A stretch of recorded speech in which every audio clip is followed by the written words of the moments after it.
Hello friends, ఇప్పుడు మేము 6th ఫ్లోర్లో ఉన్నామన్నమాట. చూడండి, వ్యూ చూడండి.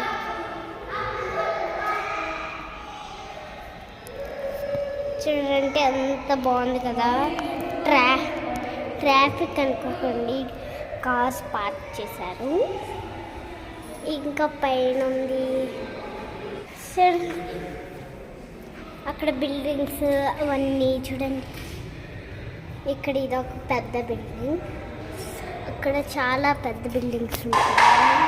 ఆ పైన ఒకటి అక్కడ చాలా బాగుంటుంది.